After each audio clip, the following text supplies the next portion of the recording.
ዜና እረፍት። የቀድሞው የወላይታ ሶዶ ከተማ ከንቲባ አቶ አብርሃም ባቾሬ ከዚህ ዓለም በሞት ተለይተዋል። አቶ አብርሃም ባቾሬ የቀድሞው የወላይታ ልማት ማህበር ቦርድ ሰብሳቢ በመሆን በወላይታ ዞን ባህል ቱሪዝምና የመንግስት ኮሚኒኬሽን ጉዳዮች መምሪያ እንዲሁም በሌሎች የተለያዩ የመንግስት የሥራ ኃላፊነት ቦታዎች ላይ አገልግለዋል። የቀድሞው የአየር ኃይል አባልም በመሆን በቀድሞዋ ሶቪየት ኅብረት በአሁኗ ራሽያ በፖለቲካል ሳይንስና ዓለም አቀፍ ግንኙነት ሁለተኛ ዲግሪያቸውን መቀበል ችለው ነበር። አቶ አብርሃም ባቾሬ ለወላይታ ሶዶ ከተማ እድገትና ልማት አስተዋጽኦ ያበረከቱ፣ ሕዝብን በታላቅ ቅንነትና ታማኝነት በማገልገል የሚታወቁ ምስጉን አባትና የልማት አርበኛም ጭምር ነበሩ።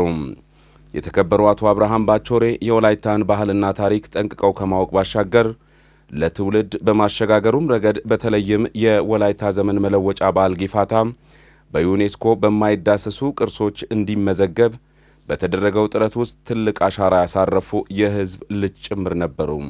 በእውቀታቸውና በልምዳቸው ካበረከቱት ሰፊ ድርሻ በተጨማሪ ለሰላም የተጉ በአስታራቂነታቸው የሚታወቁ ሕዝብን የሚያግባቡ ትሑትና ቅን የሀገር ሽማግሌ በመሆን ለረጅም ጊዜያትም ሲያገለግሉ የቆዩ አባት ነበሩ።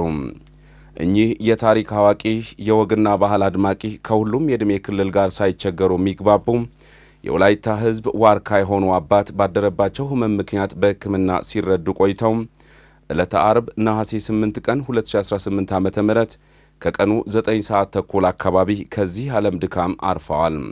አቶ አብርሃም ባቾሬ ባለትዳርና የአንድ ወንድ ልጅ እንዲሁም የሁለት ሴት ልጆች አባትም ነበሩ።